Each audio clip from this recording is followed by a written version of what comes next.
Dito nagsimula ang lahat. Sa bakuran ng tadhana.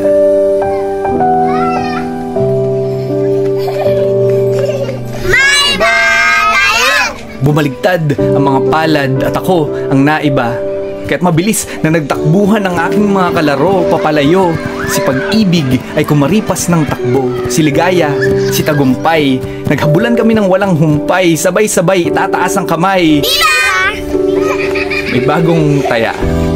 Tuloy-tuloy ang habulan sa bakuran ng tadhana. Noon pa man, taya-tayaan ang paborito naming laro. Takbo rito, takbo ron. Ang aming mga tsinelas ay walang kasing dungis. Ang hugis ng aming mga mukha ay unti-unting nagiging kawangis ng kay Ligaya. Siya ang paborito kong habulin nun. Dahil madalas, ako ang taya. Madulas man ako o kaya madapa, hahabulin ko si Ligaya dahil sa tuwing dumadampi sa kanyang balikat ang aking mga kamay, nakakalimutan kong kasali sa laro. Si Lumbay. Si Lumbay ang isa sa mga pinakaayaw kong kalaro. Una, dahil KJ siya. Pangalawa, dahil alam kong mas mabilis siya sa akin tumakbo at higit sa lahat ayaw na ayaw ko siyang kalaro. Dahil alam kong feeling niya may gusto ko sa kanya. Aaminin ko, crush ko dati si Lumbay. Noong mga panahon naghahanap pa ako ng kung anong kadramahan sa buhay, pero crush lang yun. Alam ko namang hindi pa siya yung the one. Dahil iniibig lamang ng gamo-gamo ang lampara kasi akala niya ito ang buwan. Natutunan ko yan kay Pag-ibig. Isa sa mga pinakamagiliw ngunit pinakamailap kong kalaro. Minsan, sinubukan ko siyang kuntsabahin. Sabi ko, kapag ako yung taya, okay lang ba magpahabol ka na lang sa akin? Pero hindi mapandaya si Pag-ibig. Di tulad ni Ligaya. Minsan, depende sa silakbo, nagpapahabol na lang yata sa akin para ganahan akong tumakbo. May mga hapon kasing nakakatamad ang init. Mga gabing masyadong madilim para makipaghabulan. At kung naranasan mo nang madapa sa karimlan, alam mong hindi ito masaya. Buti na lang parating kasali sa laro si Pag-asa. Dahil pag nasa bakuran at nagsimula na ang takbuhan, di maiiwasang sa pagkatalo'y magalusan ng puso.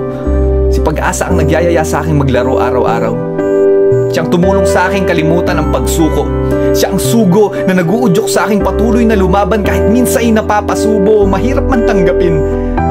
Pero hindi na rin kasi ako kasing tulin tulad ng aking kabataan. Kalaunan, si Oras na ang pinakaayaw kong habulin tuwing nagtataya-tayaan. Alam naman natin na sa bakuran ng tadhana, si Oras ang pinakamabilis tumakbo sa lahat. Siya ang parating unang dumarating habang huli naman lagi si Tagumpay. Pero salamat sa kanilang dalawa, natutunan kong maghintay at araw-araw naghintay ako. Hanggang isang araw, nagulat na lang ako, biglang parang bumagal ang takbo ni Oras. Biglang may sumaling bagong kalaro. Sabi ni Pag-ibig, Bago sali, taya! pero bigla ring nagbago ang mga laro.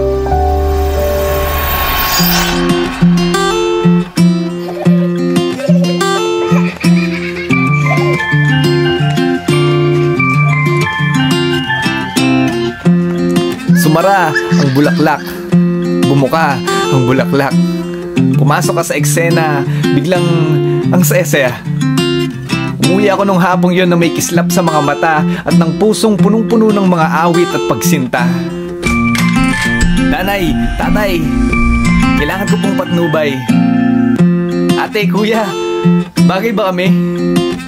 Siya na yata ang gusto ko, ang susuyuin ko. Sana hindi ako nagkamali sa pipiliin ko. Dahil balang araw, I wanna be a tutubi na merong dalang diamanting bato, luluhod sa lupa, may handa na tanong na maghahatid sa amin sa pagitan ng dagat at bundok.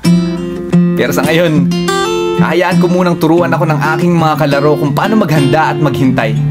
Sasanayin ko muna ang sarili sa mga simpleng apir hanggang mag-disappear ang lahat ng hadlang hanggang sa mapuno ang bawat patlang ng mga salitang ang nais sa hindi na paglalaro lamang.